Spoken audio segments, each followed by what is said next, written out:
Hello दोस्तों, LIC का quarter four result आ गया है। तो क्वार्टर फोर रिजल्ट क्या आया है और कैसे आया है वो हम देखेंगे। उसके साथ साथ हम रियल टाइम में देखेंगे कि किस पोजीशन पर अभी वो है और वो ऊपर जा सकता है या फिर नीचे आ सकता है या फिर क्या स्ट्रैटेजी लगाना चाहते हैं, तो वो भी हम डिस्कशन करेंगे। उसके साथ साथ दोस्तों कंपनी ने आपको डिविडेंड दिया है, कितना डिविडेंड दिया है वो भी हम डिस्कस करेंगे। तो वीडियो स्टार्ट करने से पहले प्लीज़ वीडियो को लाइक एंड सब्सक्राइब कर दीजिएगा। दोस्तों ये वाला जो कॉलम है ये क्वार्टर फोर का कॉलम है और ये वाला जो कॉलम है वो क्वार्टर थ्री का कॉलम है। तो अगर क्वार्टर वाइज अगर कंपैरिजन करते हैं तो दोस्तों देखिए ये टोटल है, मतलब ये टोटल इनकम बोलते हैं। तो देखिए दोस्तों पहले ये जो भी फिगर है ये सब क्वार्टर मतलब सभी करोड़ में है। तो देखिए ये टोटल है, मतलब टोटल इनकम है। इसके अंदर आता है net premium income, income from investment, other income, transfer of fund from share holder, ये सभी मिलाकर टोटल इनकम की अगर बात किया जाए तो इस ईयर में इस क्वार्टर में देखिएगा 2,41,625 करोड़ का इनकम किया है, जबकि प्रीवियस क्वार्टर में देखिएगा 2,01,993 करोड़ का किया था। मतलब मान लीजिए कि 40,000 करोड़ का इनकम इस क्वार्टर में ज़्यादा हुआ है in comparison to quarter three.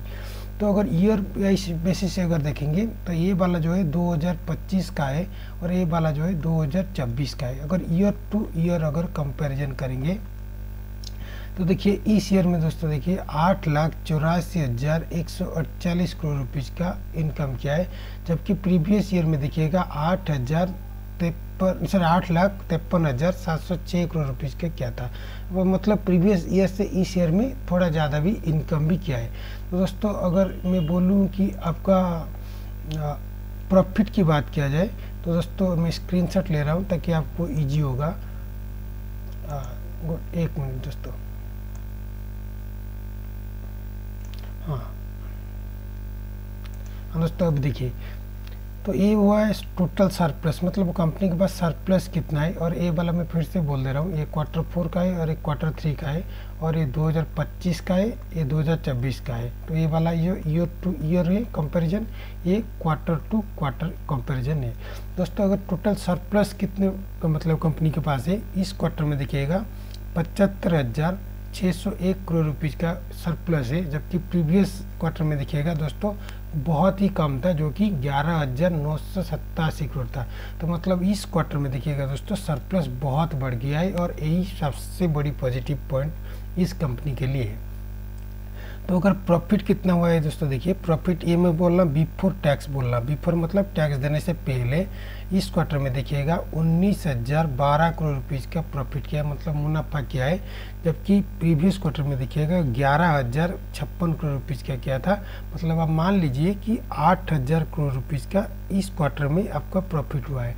लेकिन अगर टोटल मतलब प्रॉफिट आफ्टर टैक्स में बोल रहा हूँ, प्रॉफिट आफ्टर टैक्स मतलब सभी मिलाकर मतलब एक सभी खत्म होकर कितना प्रॉफिट मतलब कंपनी को कितना मिला, तो इस क्वार्टर में देखिएगा सेम हुआ है 19,012 करोड़ रुपीज़ का, जबकि देखिए प्रीवियस क्वार्टर में देखिएगा 11,056 रुपीज़ का था। मतलब आप मान लीजिए कि 8,000 करोड़ रुपीज़ का ज़्यादा मुनाफा इस क्वार्टर में हुआ है।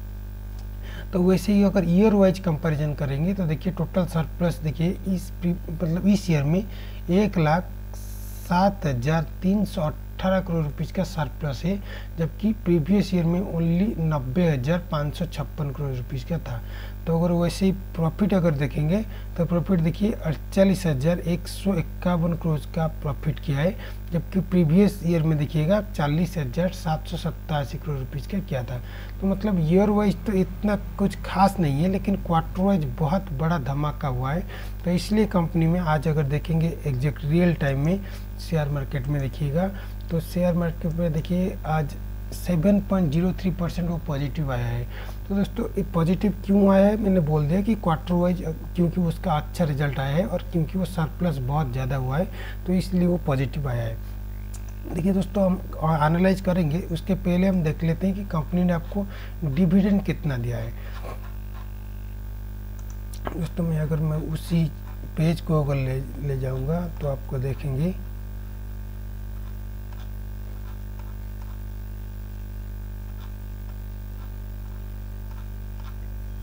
अच्छा वो पहले रह गया शायद,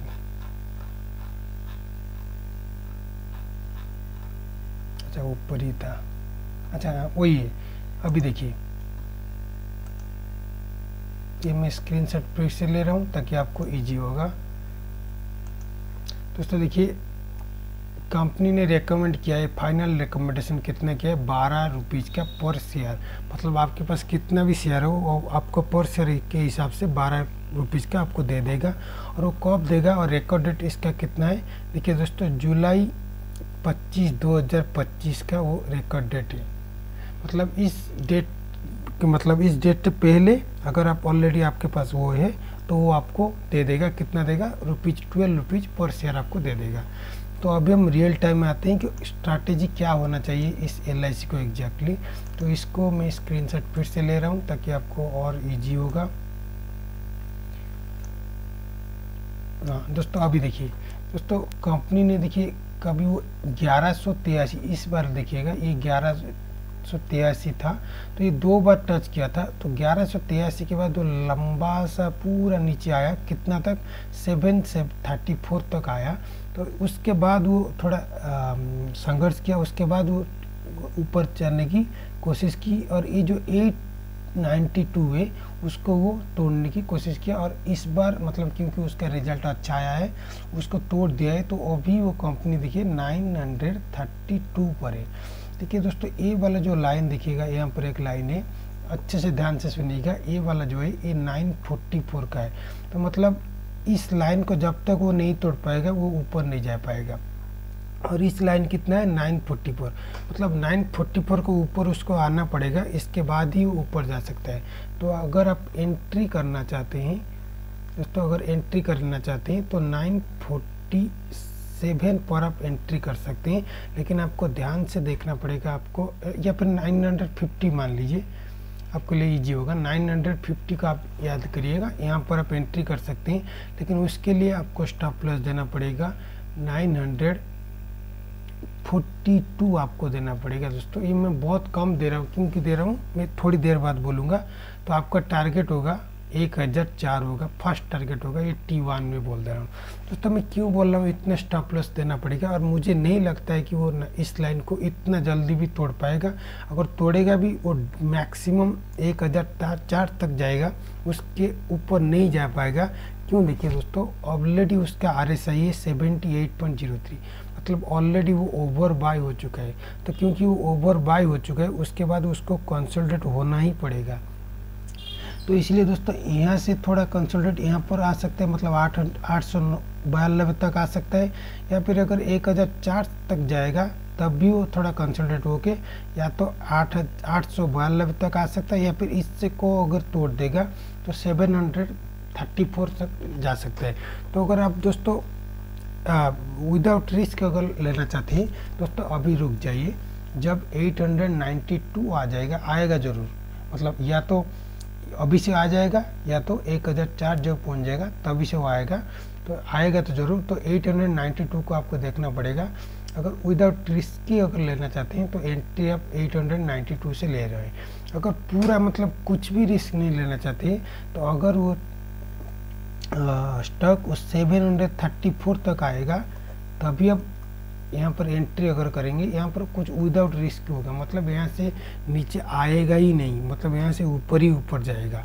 तो ये आपको 2 पॉइंट आपको देखना पड़ेगा। तो थोड़ा कंसोलिडेट होगा तभी आप अगर एंट्री करेंगे तो आपको थोड़ा ज़्यादा मुनाफा हो सकता है। तो ये मैंने जो बोला एंट्री 950, ये बहुत ही शॉर्ट टर्म के लिए और बहुत ही रिस्कफुल है। तो अगर लगाना चाहते हैं तो यहाँ पर लगाइए, लेकिन आपको स्टॉप लॉस देना पड़ेगा 942।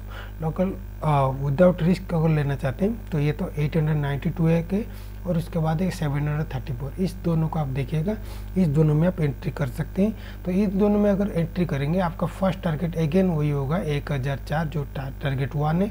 सेकेंड टारगेट होगा 1088, ये वाला जो पॉइंट है 1088, ये आपका T2 है, टारगेट 2 है।